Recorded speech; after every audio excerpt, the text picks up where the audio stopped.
বন্ধুরা কেমন আছো? ভালো থেকো, সুস্থ থেকো। বেঁচে থাকার জন্য খাওয়াটা অবশ্যই জরুরি।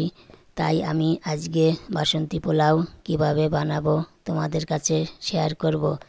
অবশ্যই তোমাদের ভালো লাগবে। পোলাও তো তোমরা অনেকেই বানিয়েছো, একবার এভাবে বানাবে, দেখবে খেতে খুব সুস্বাদু হবে। তাহলে দেরি কিসের? আমি 400 গ্রাম মতো গোবিন্দভোগ চাউল নিয়েছি, আর চাউলটাকে ভালো করে ধুয়ে জল ঝরিয়ে নিয়েছি। আমি 1 চামচ ঘি গরম করে নেব, 1 চামচ হলুদ গুঁড়ো দিয়ে মিশিয়ে নেব। আমি এটাকে চাউলের সাথে মেশাবো যাতে চাউলের কালারটা ভালোভাবে আসে।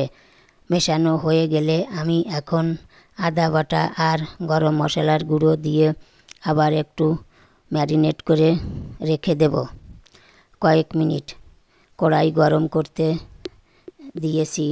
কড়াই গরম হলে পরিমাণ মতো তেল দেব, সর্ষের তেল।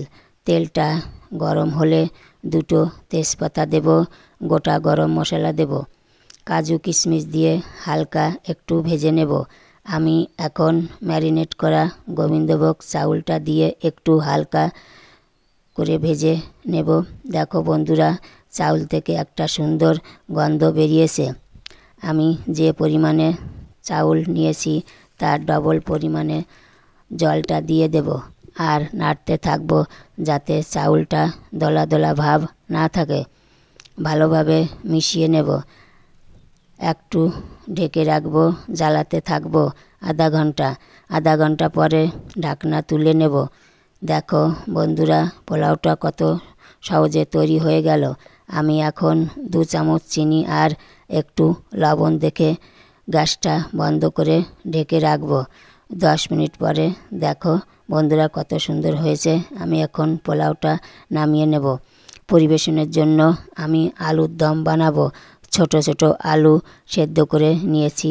আলুটাকে আমি গোটাই রেখে দেব, আর আলুর ভেতরে মশলা যাতে সহজেই যেতে পারে আমি আলুটাকে কাঁটা চামচ দিয়ে সিদ্ধ করে নেব। সব আলুগুলোকে কড়াই গরম করে নেব। তেল দেব, সর্ষের তেল। সামান্য কাশ্মীরি লঙ্কার গুঁড়ো আর লবণ দিয়ে আলুগুলোকে ভেজে নেব। ওই কড়াইতে সামান্য তেল দেব, ফোড়নে দেব জিরা, তেজপাতা, শুকনো লঙ্কা, বেটে রাখা আদা, জিরা, কাঁচা লঙ্কা দেব, আর পোস্ত আর কাজু বাটা দেব। দিয়ে হালকা একটু ভেজে নেব। লবণ দেব, হলুদ দেব, কাশ্মীরি লঙ্কার গুঁড়ো দেব, ধনে গুঁড়ো দেব, মশলা বাটি ধোয়া জল দেব, সামান্য গরম মশলার গুঁড়ো দেব। মশলা থেকে যখন তেল ছেড়ে দিবে আমি দিয়ে দেব শিমলা মরিচ আর টমেটো কাটা, আর মটরশুঁটি দেব। ভালোভাবে নেড়ে নেব।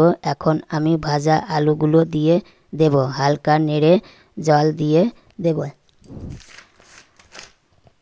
পরিমাণ মতো আমি নিরামিষ আলুর দম বানিয়ে নেব। দেখো বন্ধুরা কতটা সুন্দর রান্না হচ্ছে, একদম ঘরোয়া মশলা দিয়ে। রান্না প্রায় হয়ে এসেছে, গ্রেভিটা গাঢ় হয়ে গেছে। আমি এখন সামান্য চিনি আর লবণ দেখে নামিয়ে নেব। আমি পোলাও আর আলুর দম পরিবেশন করব। তোমরা চাইলে এভাবে বানিয়ে নিতে পারো, খেতে অসাধারণ লাগবে। আমার পোলাও আর আলুর দমের রেসিপিটা তোমাদের কাছে কেমন লাগলো? ভালো লাগলে আমার চ্যানেলটাকে সাবস্ক্রাইব করে সঙ্গে থেকো।